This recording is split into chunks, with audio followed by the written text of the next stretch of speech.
My recent election is a mandate to completely and totally reverse a horrible betrayal and all of these many betrayals that have taken place, and to give the people back their faith, their wealth, their democracy, and indeed their freedom.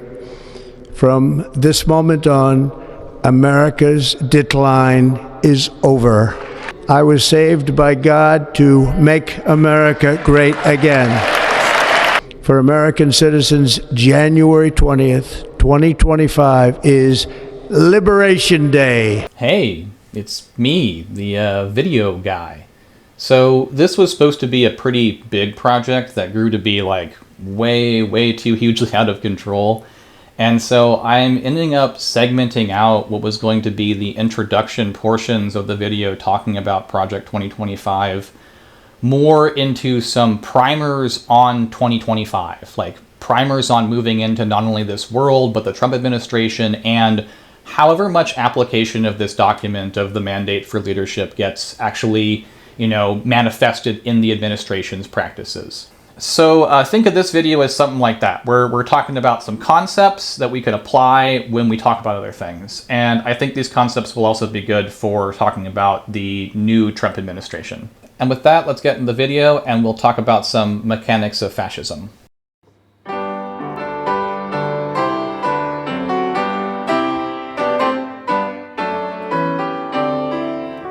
They're ruining our country. And it's true. They're destroying the blood of our country. That's what they're doing. They're destroying our country. They don't like it when I said that. And I never read Mein Kampf. They said, oh, Hitler said that in a much different way. And they're destroying the blood of our country. They're destroying the fabric of our country. And we're going to have to get them out. We have no idea who any of them are. They come from Africa. They come from Asia. They come from South America, but not just South America. They're all over the world. They dump them on the border and they pour into our country. We have a moral obligation to admit the world's poor, they tell us, even if it makes our own country poorer and dirtier and more divided. Even though white genocide has been, the favorite term of perhaps the farthest reaches of the right, I don't know that it's an inaccurate description of, looked through a certain lens, the situation we're in today. They're godless. That is exactly right. I never talk like that, but it's true. They want you to get used to living amongst foreigners. Let's just say it, that's true. I mean, everyone wants to make a racial issue out of it. Ooh, the, white replacement theory. No. Affirmative action, racially punitive taxation, reparations, the land back movement, all sorts of re-education can be understood as ultimately being viewed through that lens. This issue, I believe, is fundamental, and I believe the enemy knows exactly what he is doing with this issue by pushing forward sexual deviancy, moral confusion. We are in the middle of a religious war, and if that sounds, as shocking as Jeremy saying that maybe persecution of whites sounds shocking, I would suggest to you that it's not.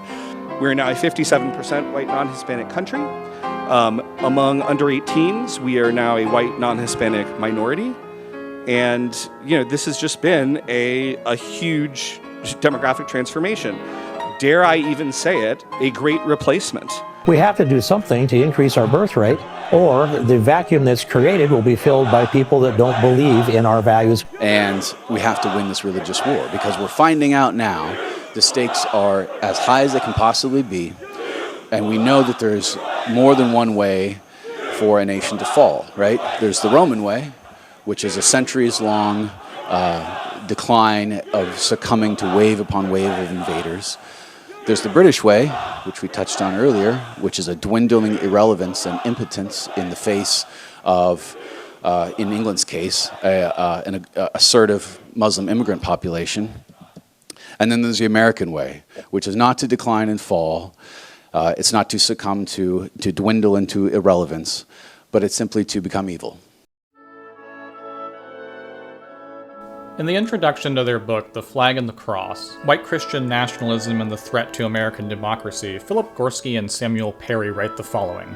The chaos of the Capitol insurrection on January 6, 2021 was bewildering for many, in part because the violent riot was also a riot of images, a wooden cross and a wooden gallows, Christian flags and Confederate flags, Jesus saves and don't tread on me banners, button-down shirts, and bulletproof vests. But these confusing and even seemingly contradictory symbols are part of an increasingly familiar ideology, white Christian nationalism. And the authors identify white Christian nationalism as a theory of order and of hierarchy, which they say distinguishes insiders and outsiders, and when those two must occupy the same country, those on top and those on bottom. People like us, white Christian citizens, are the true Americans. Everyone else is only here on their sufferance. And they write that, in the blunt language of the Trump-friendly Claremont Institute, most people living in the United States today, certainly more than half, are not Americans in any meaningful sense of the term. They are zombies and rodents, not real men and women who love truth and beauty. And the authors further write that they define white Christian nationalism and identify white Christian nationalists using a constellation of beliefs. Beliefs that reflect a desire to restore and privilege the myths, values, identity, and authority of a particular ethno-cultural tribe, and that these beliefs add up to a particular vision that privileges that tribe, and that seeks to put other tribes in their proper place. They write that white Christian nationalism is nationalist because it rejects pluralism, and what many on the right call globalism, and that it expresses a desire for a national unity and international power. And this unity centers around what scientist Eric Kaufman calls ethno-traditionalism, a national myth that blurs distinctions between culture and race with talk of Christian heritage and values. Speaking again about January 6th, the authors write that in interviews, most of the rioters have described themselves as something like Christian patriots, and that in his prayer on the Senate floor, for example, the so-called QAnon shaman described his fellow insurrectionists as patriots that love God and that love Christ, defending the American way from the tyrants, the communists, and the globalists, as well as the traitors within our government, sending a message that this is our nation and not theirs. The authors write that this white Christian nationalism is rooted in a deep story, a story that has been forged and shaped and retold for generations. And they trace this story through its dark history, a history of holy war and God-endorsed exterminations of native peoples. A history full of the fear of corrupting and sometimes even satanic blood. And of this white Christian nationalism, they write that it is not just a deep story about what was, but that it is also a political vision of what should be. And they state that first and foremost, of course, white Christian nationalists believe that America should be a Christian nation, or at least a nation ruled by Christians. White Christian nationalism isn't just about what America was, but about what it should be. The authors write that this us versus them tribalism may seem unchristian, the glorification of violence even more so, but not if seen through the lens of the end times theology, with its sharp division between a good us and an evil them, and its gory tales of spiritual warfare. They write that the goal is to forever redeem and restore a lost world corrupted by outsiders, and that won't happen without a fight. And they state that this ethno-traditionalist impulse of white Christian nationalism is one of the things driving the authoritarian populism that has overwhelmed our cultural and political landscape in the last decade, and that it's why the highly regimented culture wars of the late 20th century have given way to the chaotic culture fights of the early 21st century. Now, Gorski and Perry are social scientists, and they work with a lot of data they've collected to derive the opinions that they put forward in their book. But even without all the graphs and charts and such, it shouldn't take a particularly astute listener, if we're attuned to the mechanics of what they're describing and the rhetoric around it, to derive that what Gorski and Perry are describing in white Christian nationalism is something that manifests itself politically as a fascist movement. And so to touch on a few key points about fascism and to build our picture a little bit better, I'm going to again lean on Jason Stanley. And we're going to read from his book, How Fascism Works, The Politics of Us and Them. Stanley tells us that fascist politics include many distinct strategies: the mythic past, propaganda, anti-intellectualism, unreality, hierarchy, victimhood, law and order, sexual anxiety, appeals to the heartland, and a dismantling of public welfare and unity. And he writes that the dangers of fascist politics come from the particular way in which it dehumanizes segments of the population. By excluding these groups, it limits the capacity for empathy among other citizens, leading to the justification of inhumane treatment. From repression of freedom, mass imprisonment, and expulsion to, in extreme cases, mass extermination. Stanley writes that the most telling symptom of fascist politics is division. It aims to separate a population into an us and a them. And he notes that giving a description of fascist politics involves describing the very specific way that fascist politics distinguishes us from them, appealing to ethnic, religious, or racial distinctions, and using this division to shape ideology and ultimately policy. Every mechanism of fascist politics works to create or solidify this distinction. Stanley writes that fascist politicians justify their ideas by breaking down a common sense of history and creating a mythic past to support their vision for the present. They rewrite the population's shared understanding of reality by twisting the language of ideals through propaganda and promoting anti-intellectualism, attacking universities and educational systems that might challenge their ideas. Eventually, with these techniques, fascist politicians create a state of unreality, in which conspiracy theories and fake news replace reasoned debate. And of conspiracies, Stanley writes that conspiracy theories are a critical mechanism used to delegitimize the mainstream media, which fascist politicians accuse of bias for failing to cover false conspiracies. This may bring to mind the way Hitler interacted with media outlets that were not publishing things favorable to the Nazi worldview. And this should be intimately familiar to anybody in the modern world, as this is more or less the bog standard way in which reactionary politicians and commentators characterize the modern media, or at least any media that's not pushing their worldview. Whoa! Look how much, wow, that's a lot of fake news. That is a lot of fake news. Look at that. Wow. That's got to be a record, Mr. Speaker. I think that's a record. That is a lot of fakers back there. Now, Stanley focuses in on a conspiracy theory put forth in a text called the Protocols of the Elders of Zion. This text, which originated in Russia before making its way to America and being translated into German by none other than Henry Ford, was a major inspiration for Adolf Hitler and Nazi ideology. The theory appears by name in Mein Kampf, and the basic structure forms the template for much of modern conspiracism as we know it today. Now, you're probably already familiar with the fundamental mechanics of this conspiracy theory. There is a secret cabal that has infiltrated all global institutions, economic, educational, sometimes even theocratic, and generally always public and private. Now, the Nazis referred to this alleged infiltration as cultural Bolshevism, and modern reactionaries refer to it as cultural Marxism. Well, it's completely preposterous, a conspiracy theory. Every bloody academic in the entire Western world is a leftist. What you see now with the rise of this woke ideology is an attempt to really delegitimize our history and to delegitimize our institutions. And I view the wokeness as a form of cultural Marxism.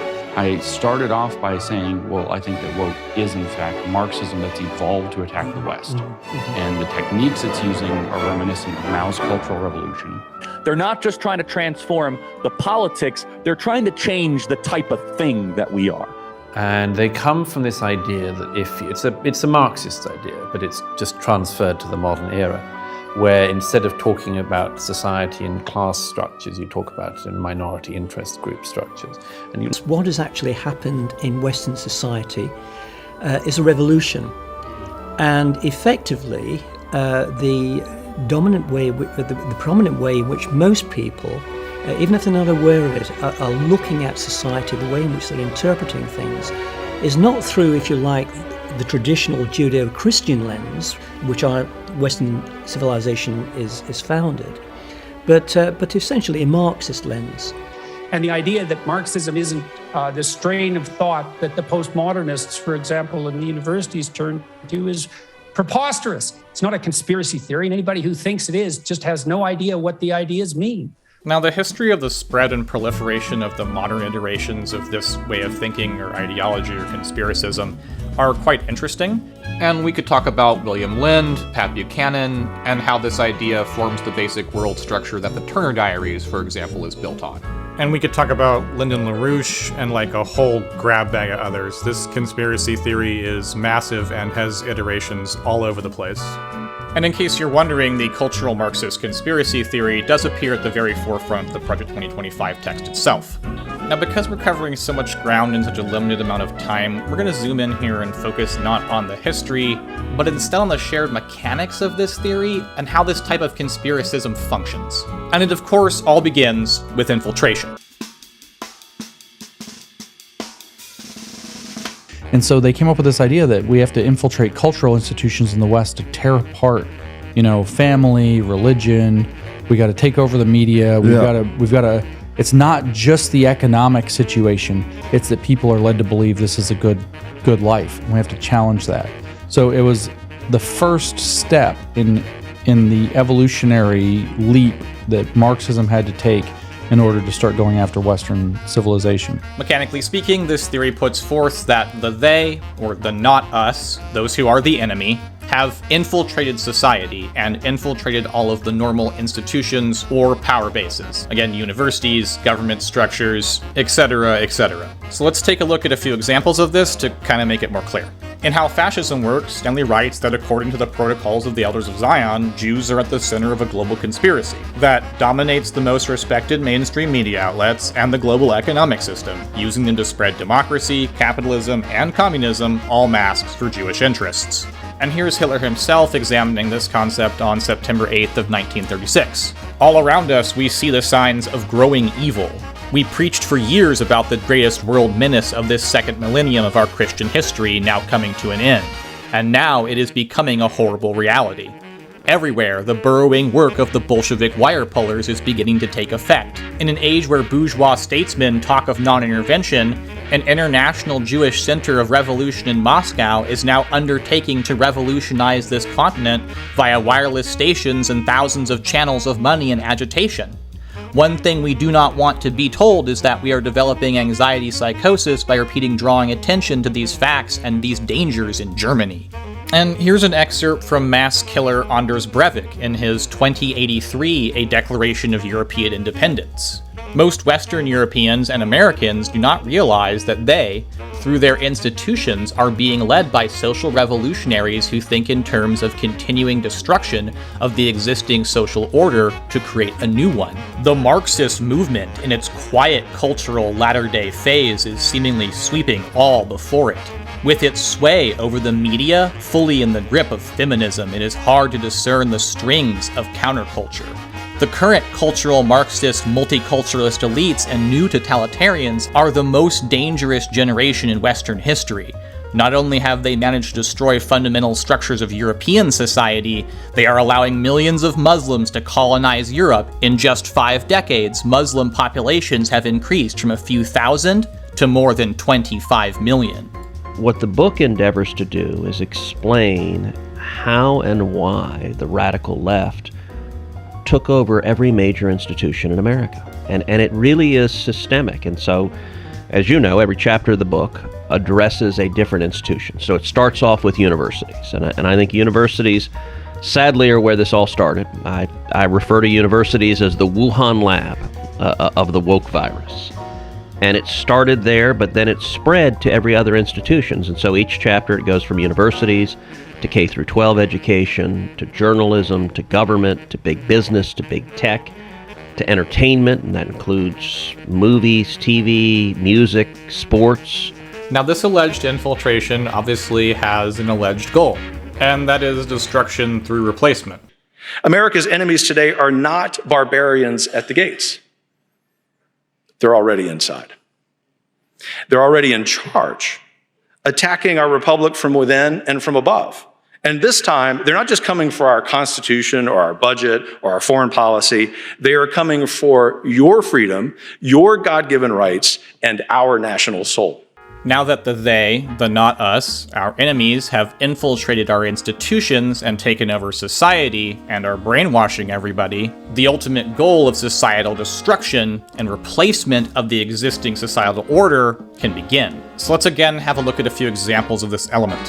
One of former President Trump's key talking points in this election year has its roots in an old conspiracy theory. For years, that theory was relegated to the fringes of the internet among white nationalist groups. Last week, Trump brought it up at the ABC News presidential debate, speaking about migrants to the U.S. They can't even speak English. They don't even know what country they're in practically. And these people are trying to get them to vote. And that's why they're allowing them to come into our country. Yeah, it's known as Great Replacement Theory, and it's long been a fringe conspiracy theory. It's become much more mainstream in recent years in the Republican Party. And the claim behind it is that elites are deliberately bringing in people of color from other countries to replace white people, dilute their votes, to advance a political agenda. It should also be noted that Trump and Bannon, amongst many others, are big Camp of the Saints fans, and the Camp of the Saints is a great replacement story that follows along with this model. Stanley writes of the Soros Plan, which was alleged to flood Hungary with non-Christian migrants in order to dilute the nation's Christian identity. Anders Breivik writes, "How did this situation come about in European universities? It occurred so quietly that when they looked up, postmodernism was upon them with a vengeance. They were surrounded by such a tidal wave of multicultural subjects, such as radical feminism, deconstructive relativism as history, and other courses which undermine the perpetuation of Western civilization. A quiet revolution propagating a European hate ideology with the goal of destroying Western civilization, and which was anti-God, anti-Christian, anti-family, anti-nationalist, anti-patriot, anti-conservative, anti-hereditarian, anti-ethnocentric, anti-masculine, anti-tradition, and anti-morality." Marxism is the single greatest force for evil in the history of humanity. Marxism wants to destroy your allegiance to God, to family, to anything other than the all-powerful state that controls you. Time is of the essence. We have only a few decades to consolidate a sufficient level of resistance before our major cities are completely demographically overwhelmed by Muslims. Ensuring the successful distribution of this compendium to as many Europeans as humanly possible will significantly contribute to our own success. It may be the only way to avoid our present and future demitude, enslavement, under Islamic majority rule in our own countries. So now that replacement is manifesting, there's really only one direction this can head, and that is towards annihilation, the complete and total destruction of the us, the good by the them, the bad, the evil, the other, the alien, the enemy, etc. This election is about civilizational survival. Will we continue as a people? And so this becomes an existential crisis as the we battle for our existence. The purpose of these conspiracy-style theories is, like the idea of being replaced by others, is to evoke really powerful feelings of annihilation, of extinction, and also the feeling you're being manipulated. And the idea is to get people into this survivalist mentality that it's us or them. So, but these are fascist ideas. They literally go back to fascism. Before Hitler, Mussolini was talking about how white Christian civilization was being submerged, that was the word he used, by too many people from Africa and Asia, non-whites, having too many babies. All the way up to Viktor Orban, who tries to keep out, non-white immigrants and talks about that we should only have white Christian Hungarian babies. Of this alleged annihilation, Anders Breivik writes, "Critical theory as applied mass psychology has led to the deconstruction of gender in European culture. Following critical theory, the distinction between masculinity and femininity will disappear. The traditional roles of mothers and fathers will be dissolved so that patriarchy is ended. Children are not to be raised according to their biological genders and gender roles according to their biological differences. This reflects the Frankfurt School rationale for the disintegration of the traditional family." Heinrich Himmler's publication Der Untermensch writes, "The subhuman hordes would stop at nothing in their bid to overthrow the world of light and knowledge, to bring an apocalypse to all human progress and achievement. Their only goal is to make a desert wasteland of any nation or race that shines with creativity, goodness, and beauty." With Hitler himself certainly echoing this sentiment. Should the Jew, with the aid of his Marxist creed, triumph over the people of this world, his crown will be the funeral wreath of mankind, and this planet will once again follow its orbit through ether, without any human life on its surface, as it did millions of years ago. Now, there's really only one way it can go when you start engaging in this kind of thinking. and that's that obviously the we, the us, cannot be annihilated, so we will have to engage in counter-annihilation. What they're doing to our country, they're allowing criminals from all over the world to enter our country. Over the past 4 years, Kamala Harris has orchestrated the most egregious betrayal that any leader in American history has ever inflicted upon our people. She has violated her oath, eradicated our sovereign border, and unleashed an army of migrant gangs who are waging a campaign of violence and terror against our citizens. There has never been anything like it anywhere in the world for any country. Kamala has imported criminal migrants from prisons and jails, insane asylums and mental institutions from all around the world, from Venezuela to the Congo. A lot of people are coming from the Congo prisons. They're coming from all over the world. Over the last month, 181 countries violated our laws. And she has resettled them into your communities to prey upon innocent American citizens. But the day I take the oath of office, the migrant invasion of our country ends and the restoration of our country begins. Now, the counter-annihilation is more or less just like what it sounds. This is where the we, the us, do unto them, and the they, and the not us, whatever we think that they might be doing to us. And this takes place on every single level, because again, the argument begins with the them infiltrating every single level of society. But first, we must be honest about the challenges we face. While they are plentiful, they will be annihilated by this great momentum that the world is now witnessing in the United States of America. As we gather today, our government confronts a crisis of trust. For many years, a radical and corrupt establishment has extracted power and wealth from our citizens, while the pillars of our society lay broken and seemingly in complete disrepair. This is more or less a crusade, and it's often portrayed as a crusade to get them out of everywhere that we are supposed to be. When attacking the European Court of Human Rights in Strasbourg, Anders Breivik writes, "I see no other alternative than to reform or completely eliminate the court altogether. Until this is done, it should not apply in any way or form. The court's rulings and principles are often ordered by cultural Marxists, either to be used against cultural conservatives directly, or to systemically and gradually destroy European culture, traditions, identities, and to limit the sovereignty of nation-states." Our sovereignty will be reclaimed. Our safety will be restored. The scales of justice will be rebalanced. And while the counter-annihilation generally starts at home, there's no reason why it can't expand really anywhere, because actual arguments and logic are completely irrelevant within unreality. Is it your plan to deport everyone who is here illegally over the next 4 years? Well, I think you have to do it. You've promised to end birthright citizenship on day one. Is that still your plan? Yeah, absolutely. The 14th Amendment, though, says that, quote, all persons born in the United States are citizens. Can you get around the 14th Amendment with an executive action? We're going to have to get a change. We'll maybe have to go back to the people, but we have to end it. We will reinstate my Remain in Mexico policy.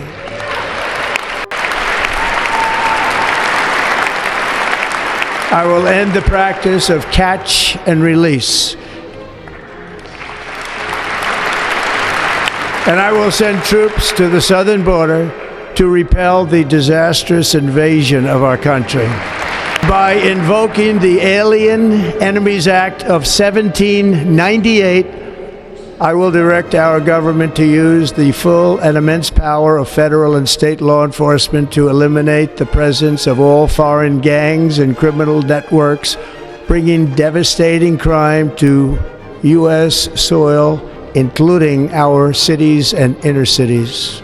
The United States will once again consider itself a growing nation, one that increases our wealth, expands our territory, builds our cities, raises our expectations, and carries our flag into new and beautiful horizons.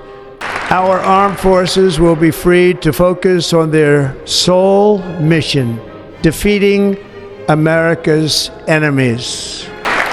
Under the orders I signed today, we will also be designating the cartels as foreign terrorist organizations. And above all, China is operating the Panama Canal, and we didn't give it to China, we gave it to Panama, and we're taking it back. But again, remember that counter-annihilation isn't just about physically annihilating human beings. It certainly culminates in that, whether that means annihilating them from your culture by forced deportation, or by mass extermination, or by extreme repression, or by a combination of these means is often determined by the time and circumstances. It will henceforth be the official policy of the United States government that there are only two genders, male and female. However, this erasure and counter-annihilation process in general must not even be limited to this time period. It must affect all institutions, and it must affect all undesirable individuals, but it also must affect our conceptualization of history and the future. And so to talk about that more, I'm going to again bring on Jason Stanley to lend his voice to this understanding. This kind of politics elevates the dominant group, in the case of the United States, white Christian men. It diminishes women, the agency of women, it represents history as the exploits in the United States of white Christian men. Like in India, history is represented as the exploits of Hindus. In Israel, it's represented as the exploits of Jewish nationalists who founded the state.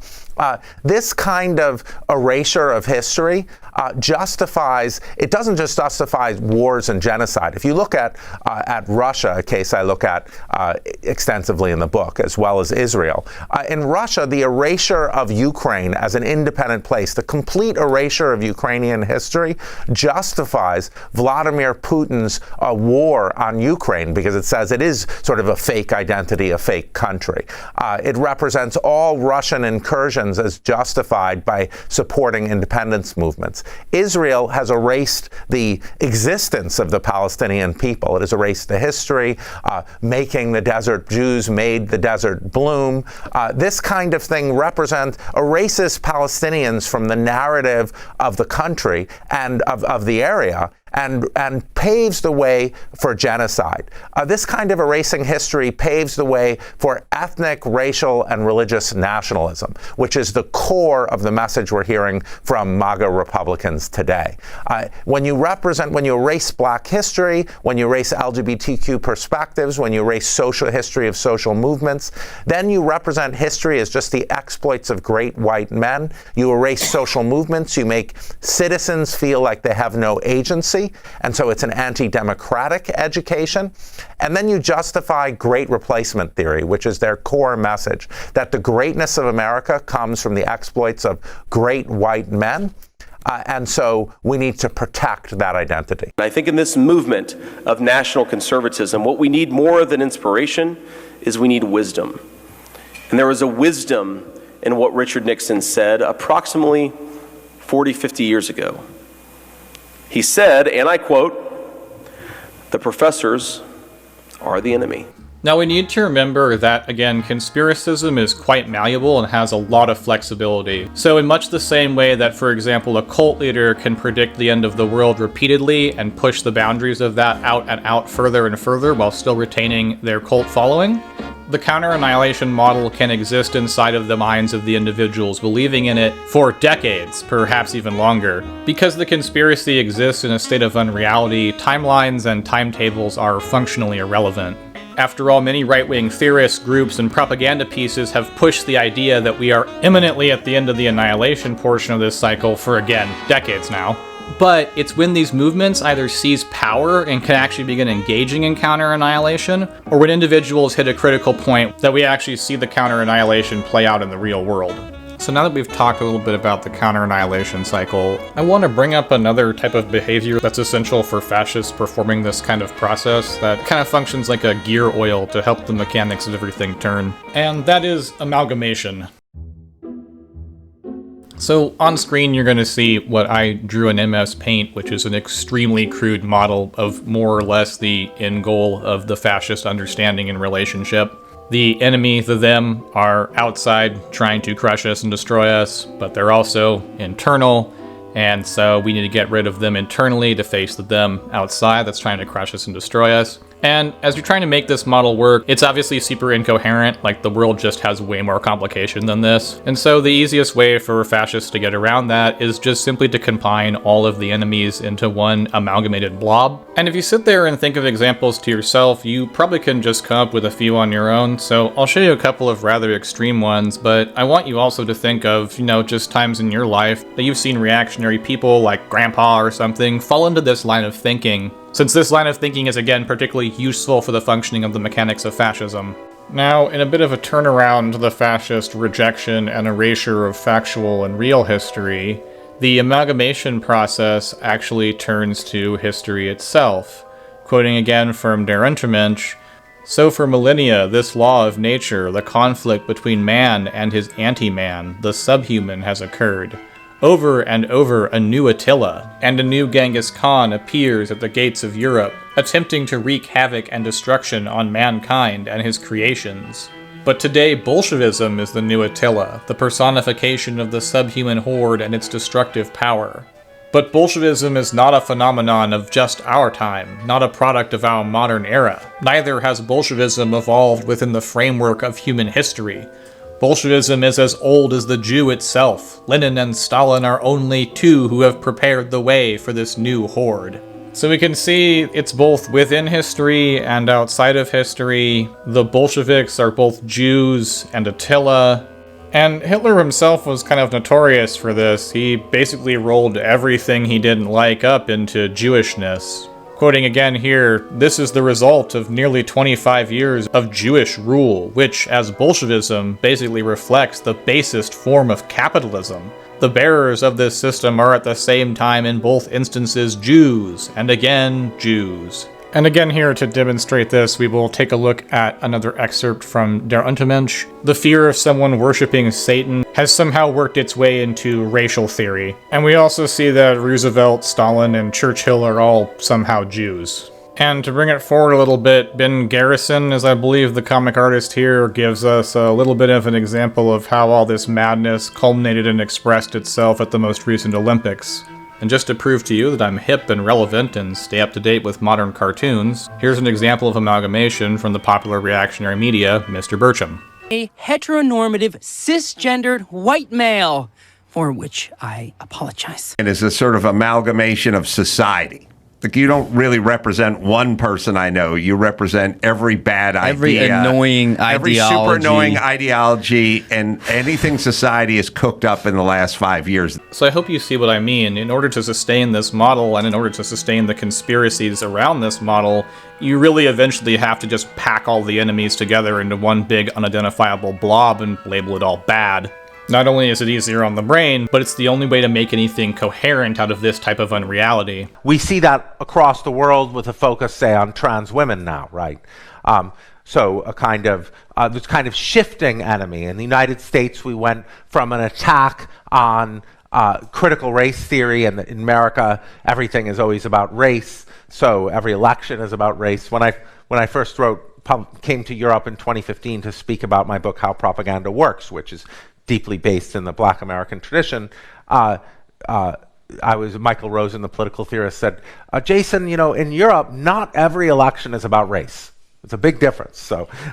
So in the United States, we shifted very quickly from critical race theory was the enemy. Now it's gender ideology, placing us in line with the international global far right. Now these ideas of that elites are manipulating you are circulating and becoming more brazen. There was a candidate for Minnesota Secretary of State who just published a campaign ad that showed Soros, George Soros as a Jewish puppet manipulating people. So it's all related, and it's all become part of daily communication among the GOP.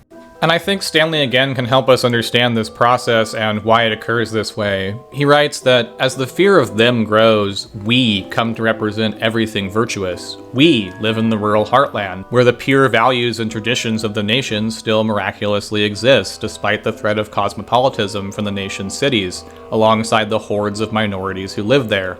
embodied by liberal tolerance. We are hardworking and have earned our pride of place by struggle and merit. They are lazy, surviving off the goods we produce by exploiting the generosity of our welfare systems or employing corrupt institutions such as labor unions meant to separate honest, hardworking citizens from their pay. We are the makers. They are takers.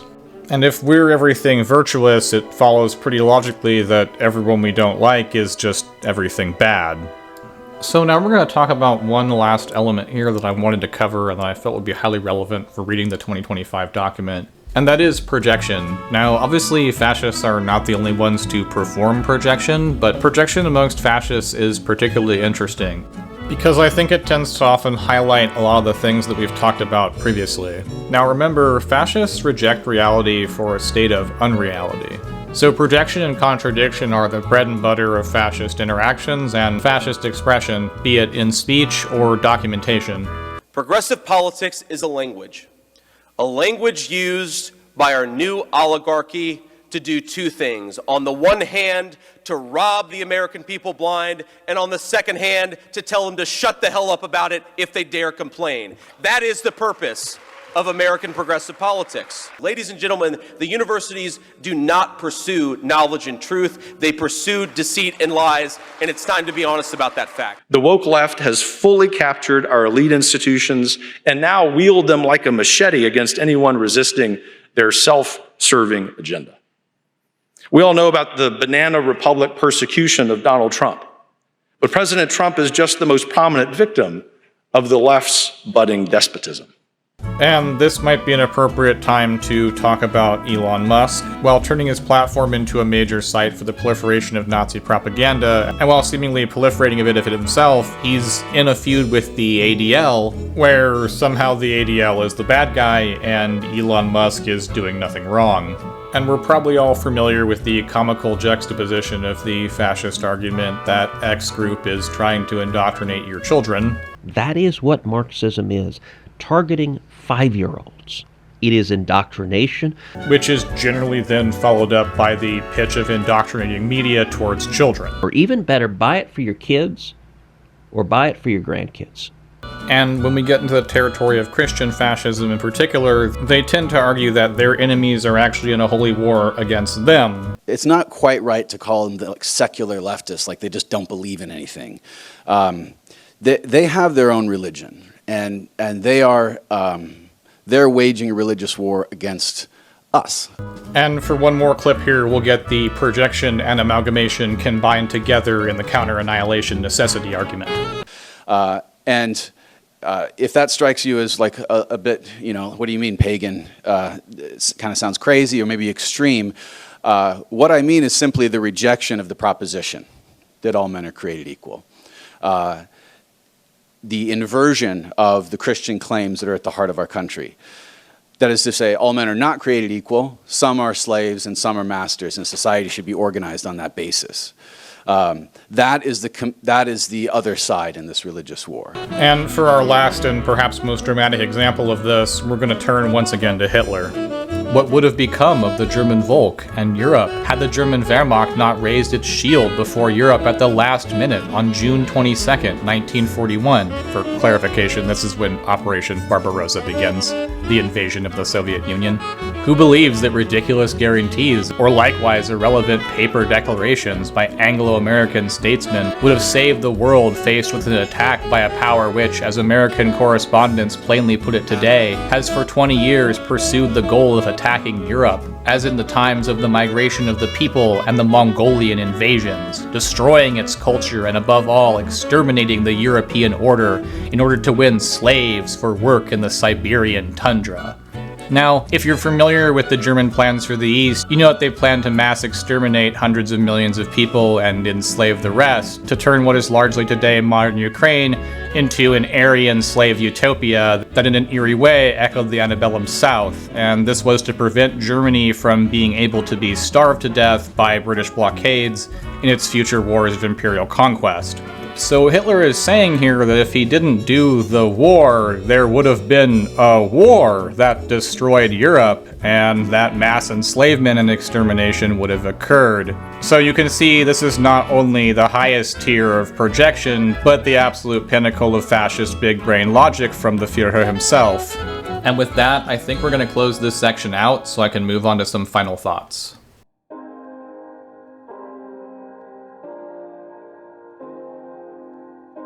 So we've been rambling on for the better part of like 45 minutes now, and I think we don't have too much more to cover in this particular video.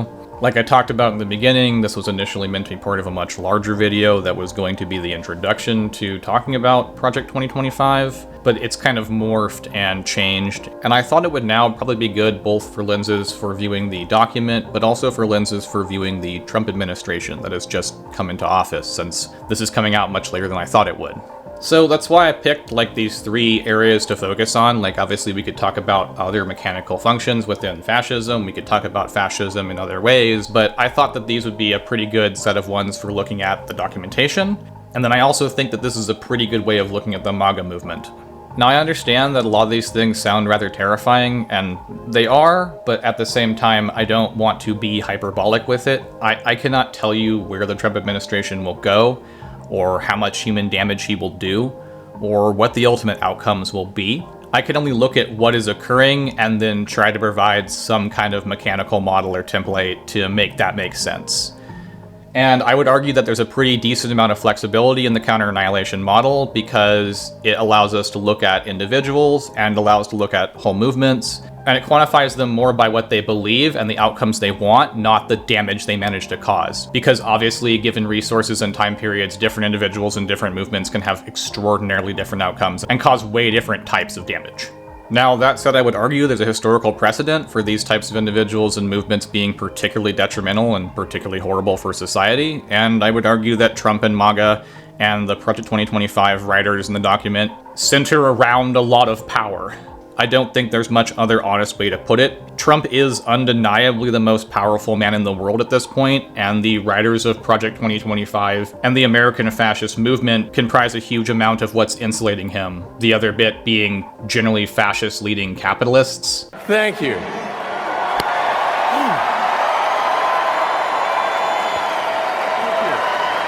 My heart goes out to you.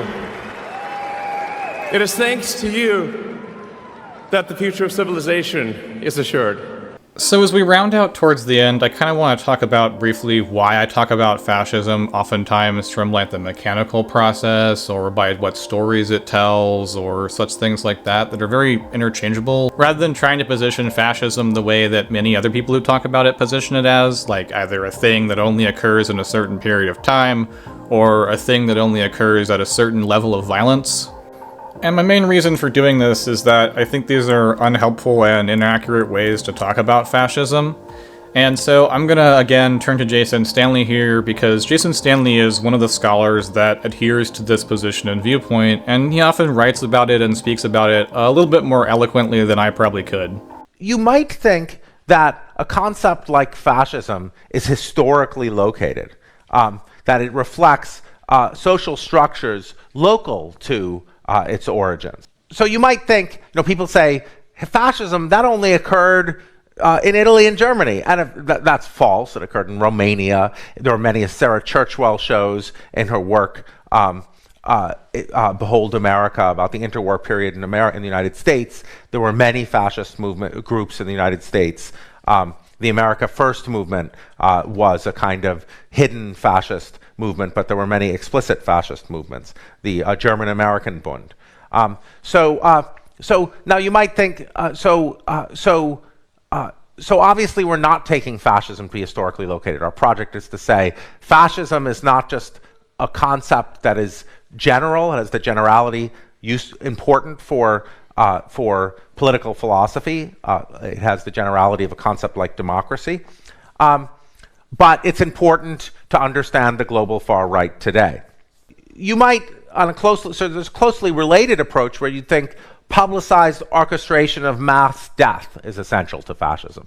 And unless you have publicized orchestration of something like the Holocaust or mass slaughter or the intentions that Hitler had in Ukraine. It's not fascism. So, this is the eminent scholar of fascism, Roger Griffin, takes something like this approach, where he says it's not applicable today because we don't have these mass violent death. We don't have mass violent death. I just want to note that if this were right, neither Germany in the 1930s nor Italy in the 1930s could be described as fascist. Now, Stanley draws heavily from the Black American tradition, and as he points out, fascism is often described much more in this fashion and in these terms within the Black American tradition, which means it's also often a better vehicle to understand American fascism. And so, while I argue that 2025 is a highly internationally influenced and a highly internationally focused document, I also do argue that it's an American expression of American fascism, and it should be read as a document of American fascist counter-annihilation. The Black American tradition is obviously not talking about a regime type. You find rather a focus on a set of practices. So one reaction to my early work was like, well, the United States is not a fascist regime. Now, even before we start talking about Toni Morrison, there's already even in the literature just on European fascism, there's a clear demarcation between fascism as a social and political movement and fascism as a regime. So Arendt divides things between totalitarian movements and totalitarianism and power. George Mossey explains the purge of the essay in terms that appeals to such a distinction in fascism and sexuality. He says, once Hitler took absolute power, quote, frontline soldiers were no longer needed to fight against the Republic. Bureaucracy could now take over and deal with what was left of the internal enemy without any risk of losing control, unquote. The Nazi government could identify themselves with bourgeois respectability and rid themselves of connections to gay stormtroopers, now that it was a regime and no longer a movement struggling violently for power. So we already know there's this distinction between fascism as a regime type and fascism as a social and political movement that's embedded in the literature in European fascism. And if we turn to the literature on American fascism, we see fascism analyzed not just as a social and political movement, but as an ideology. And what is an ideology? As Althusser reminds us, it's material practices. An ideology is not just a set of beliefs. In fact, if you focus just on a set of beliefs, that's somewhat misleading. That will take your attention away from the materiality of the practices. I hope this more multi-dimensional understanding of fascism as not just an ending regime, but as sets of operating, sets of practices, sets of ideology and belief, and the understanding of fascism's manifestation and evolution through social movements will help us all better understand fascism and thus better read documentation that is fascist or understand why fascists produce certain types of documentation. So, how to wrap things up, that's always the difficult part of videos, obviously the whole time I feel like I'm rambling and hardly saying anything in the first place, but the ending is kind of important and you're supposed to do something about the ending. All my favorite creators always have really awesome endings to their videos. And I couldn't really think of a really great way to end this video because it was supposed to be kind of the ending third of a primer, and it was going to lead into something different kind of more immediately.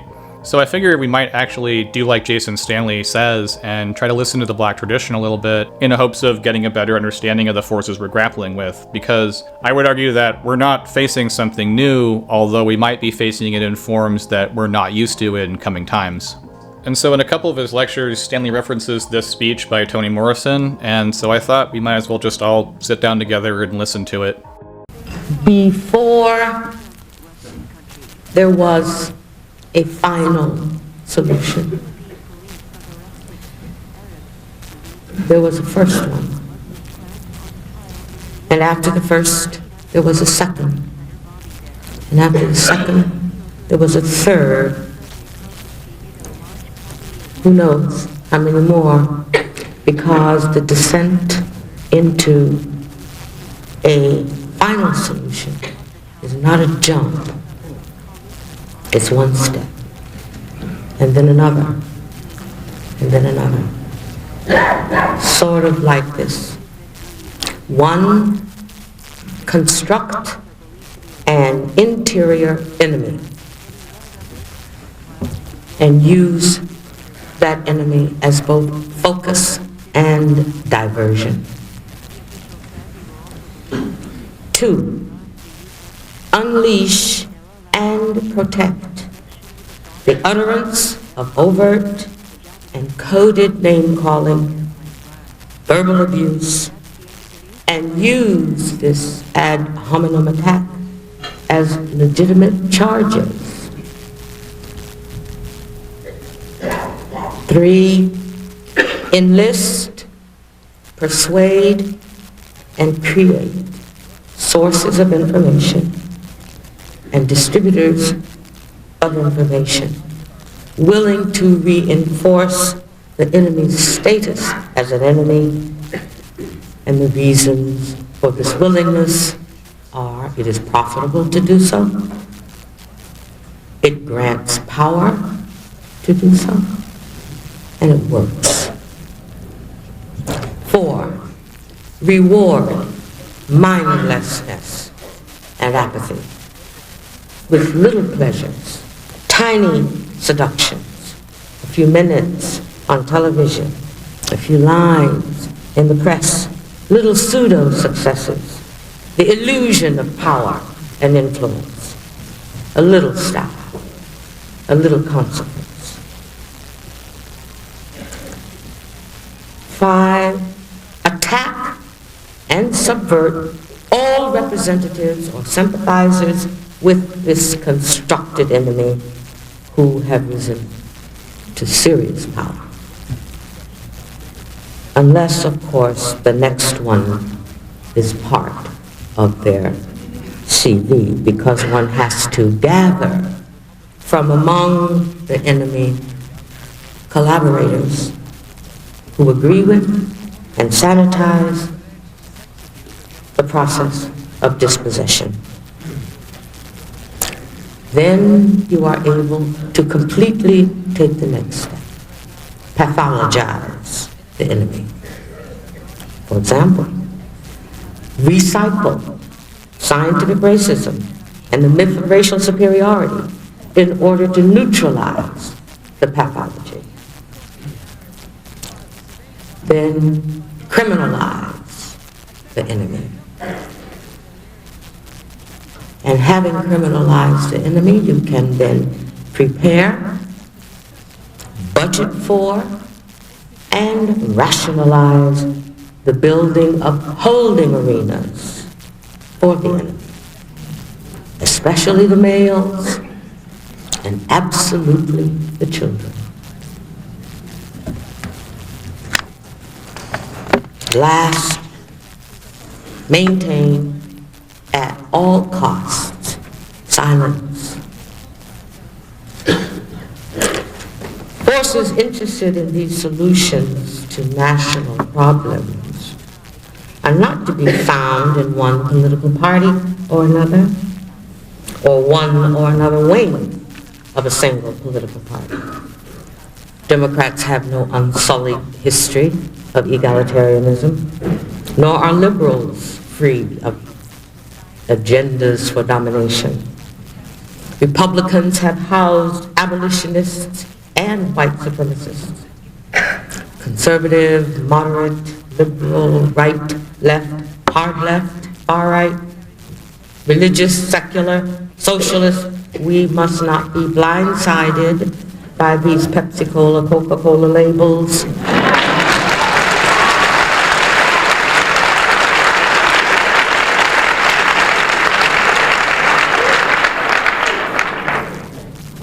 Because the genius of racism and its succubus twin, fascism, that genius is that any political structure can host that virus, and virtually any developed country can become a suitable home. Fascism only talks ideology, but it really is just marketing. marketing for power. It's recognizable by its need to purge, the strategies it uses to purge, and its terror of truly democratic goals. It changes citizens into taxpayers. So individuals become rife with anger at the notion of the public good. It changes citizens into consumers. So the measure of our value as humans is not our humanity, nor our compassion, nor our generosity, none of the virtues that human beings aspire to claim, none of that, but what we own. And in so doing, produces the perfect capitalist, the one who is willing to kill a human being for a product. A sneaker, a jacket, a car, a company. That is the ideal situation for a consumer, late capitalist society. You don't have to advertise anymore. It changes parenting into panicking so that we vote against the education, against the health care, against the safety from weapons, against the interests of our own children. In 1995, it may wear a new dress. It may buy a new pair of boots, but fascism is not new. The mission of Howard has withstood inclement political weather many, many, many times. And it will again have to be perhaps a forerunner. For universities all over the country will have ever greater difficulty than they already have had, of preserving freedoms that have already been won but are now threatened. Universities will have to convince themselves that it is still necessary to educate for critical intellects rather than the receptacles of pre-digested knowledge.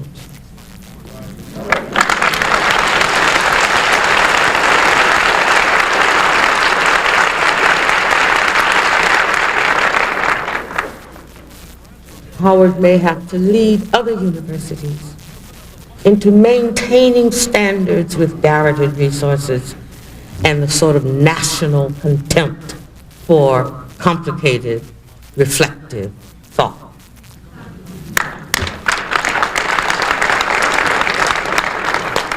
I'm convinced it would have to rely ever more strongly on its own historical wealth.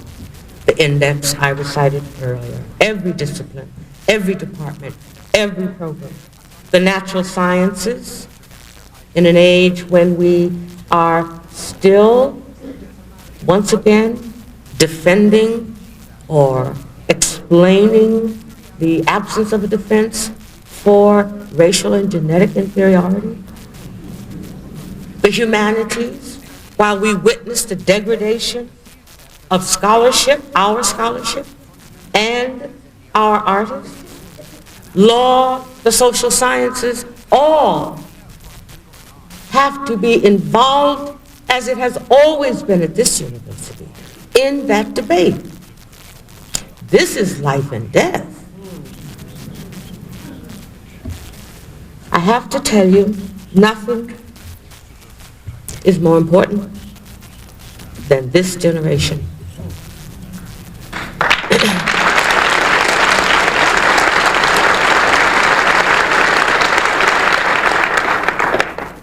It's very difficult not to be enormously moved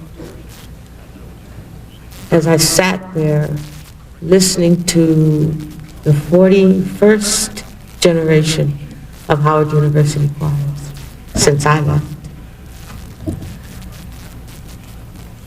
It's important to know nothing, not us, nothing is more important than our children. And if our children don't think they are important to us, if they don't think they are important to themselves, if they don't think they are important to the world, it's because we have not told them.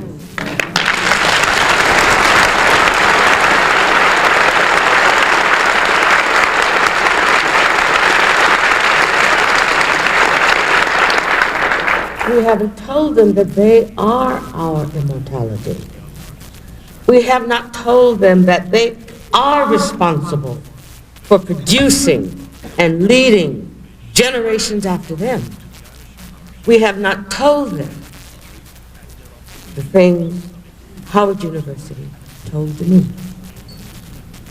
for which I will always be grateful. I congratulate you on your steadfastness on the 128 years. And I re-summon you to the heights, in fact, already cleared in our past. Thank you.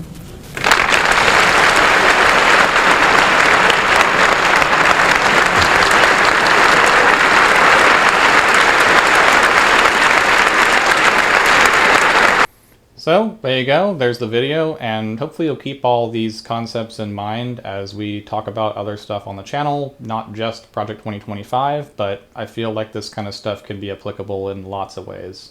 That ending speech hits pretty hard, for me at least, because, 20 years or so later, we are where we are. And I think everyone's like wondering what went wrong to get us to this point.